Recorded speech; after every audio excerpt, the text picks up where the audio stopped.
Hi, it's Ashleigh from Sweet Dreams Bake Shop, and welcome back to my channel where I make a lot of cake and cookie decorating tutorials as well as give a lot of baking business tips. And we are officially on to part 2 of making my Bridgerton themed treat box. Now, if you're not into Bridgerton, which I completely understand, then this is still a great tutorial to learn all about textured macarons. You might not have known that you can actually make textured macarons, but they're actually a lot simpler than making traditional flat macarons. The first thing you're going to want to do is pick a reliable macaron recipe. So if you have a tried and true that you absolutely love, chances are it's going to work because it's all in the process of how we combine the wet, in this case the egg whites and the sugar, so the meringue, and the dry ingredients, in this case the almond flour and icing sugar. And if you're wanting to make multiple colors in one batch, you are going to have to measure everything out like I'm doing individually. You can't mix the batter and then add the colorant in. You need to do it during this process here. I'm making flowers and I know that I'm going to be airbrushing them, so I want to make sure I'm going really light with my macaron colorant. You want to make sure that you're just using standard food gel colorant, or you can also use powdered, but don't use anything oil-based like for chocolate. One of the places where I find that food gel colorant doesn't go a long way is specifically in macaron batter. I feel like you have to add a lot if you want a really deep, rich color. In this instance, I want it to be rather pale, so I only added 1 or 2 drops. I'm showing this whole portion in real time, and it's because this is where the magic happens for your textured macaron. Notice I'm not beating out the air like you would with a traditional macaron. I'm just waiting until everything is pretty much fully incorporated. I have a few streaks of colorant here and there, but it's better to undermix it just a little bit than to overmix it. You see how it's sticking to the spatula?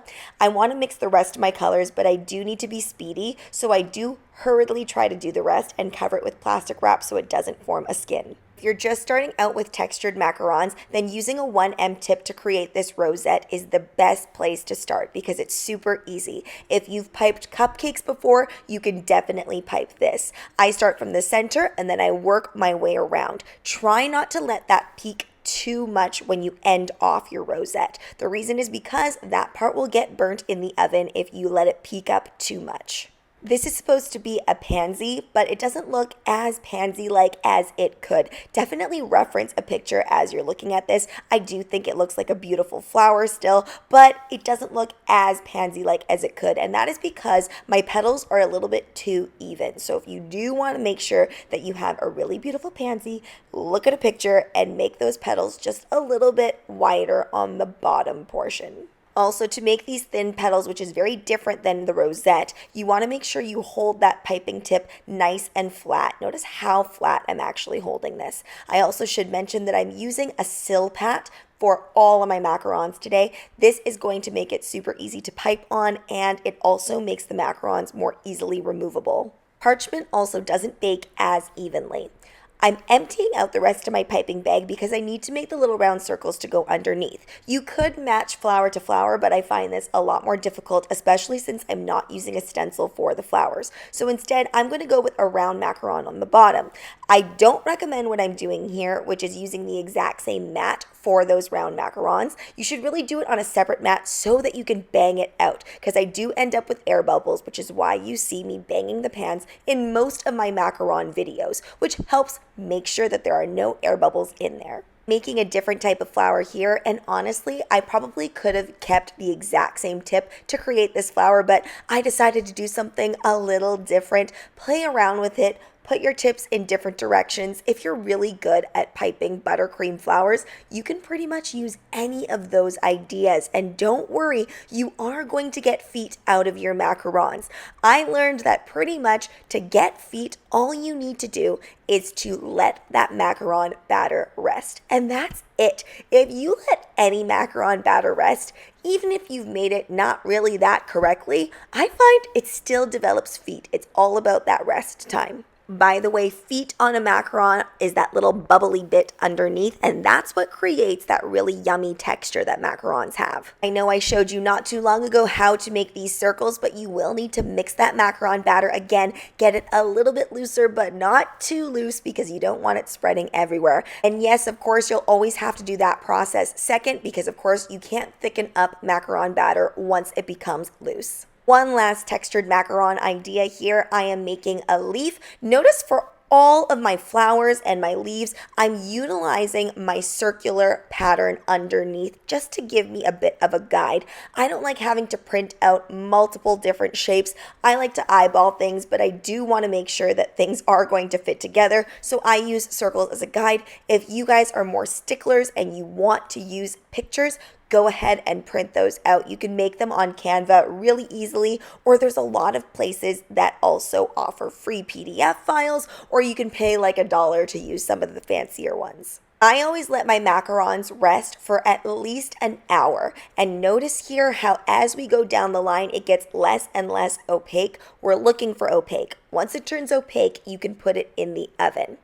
And here they are all baked. I baked them at 300 degrees Fahrenheit for about 17 minutes. I really turned down my temperature for these because they're a little bit peaked. I don't want any of them browning, so they need lower and slower.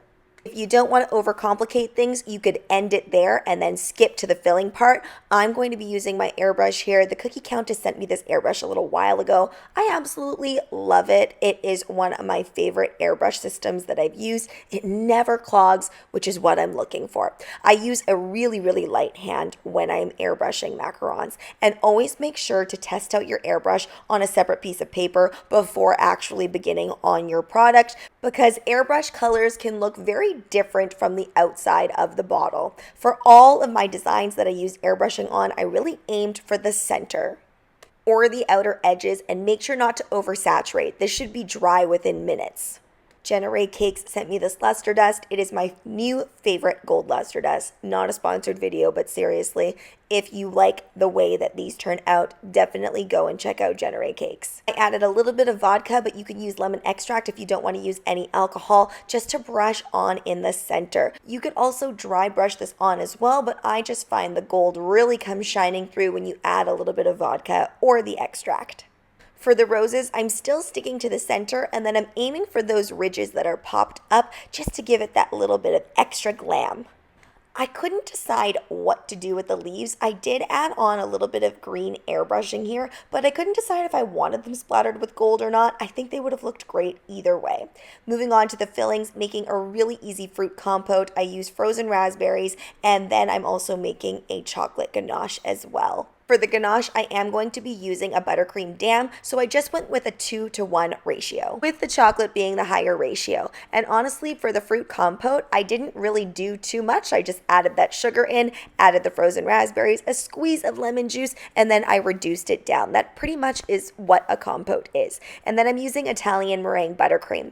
There are many different ways to fill macarons. Because of the shapes of these macarons, I'm going to explain why I go with which decisions I go with. For my yellow flowers, I really wanted the side to look very beautiful because you are going to see some of this piping peek out a little bit. So I decided to go with kind of like dots on the edge, because when you close up the macaron, it really looks like this beautiful beaded border from the outside. Really important that when you're piping this, you peek up those dots just a little bit to create a dam. You really don't have too much space, so you don't want that buttercream to be too thick all the way around, or else you're not going to get much ganache in the center. Before I closed these up, it really reminded me of a sunflower.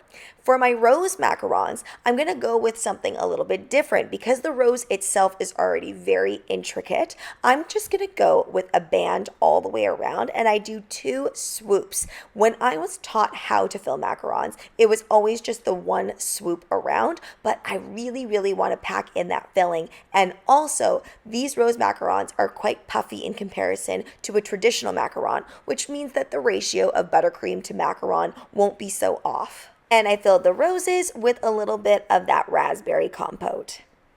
In hindsight, I should have made these flowers just a little bit wider, but because I didn't, I knew for sure that the buttercream was going to peek out and possibly peek out the top, which means that I needed to make it really nice and thick underneath so it didn't look like the buttercream was just spilling out everywhere, if you know what I mean. I filled these with the raspberry compote, and then I gently placed those on top. When you place it on top, though, you do want to make sure that you're making contact with all sides of the macaron, especially if you have a thicker buttercream.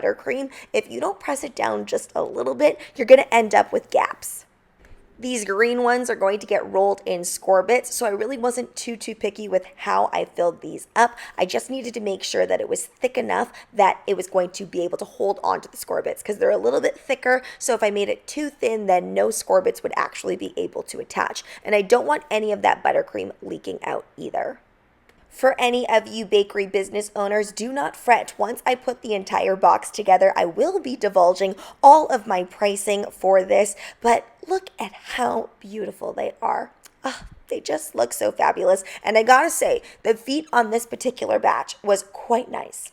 Thanks so much for watching, guys. Don't forget to like, share, and subscribe so you can be part of the Sweetie fam. Right now, I'm uploading weekly, so make sure you hit that notification bell so you know when I upload. Also, be sure to comment, request, or ask a question. I love hearing from you guys. And also, be sure to check out my second channel, Need More Sweet Dreams Bake Shop. Or if you love a podcast, check out the Bake Down podcast. Bye!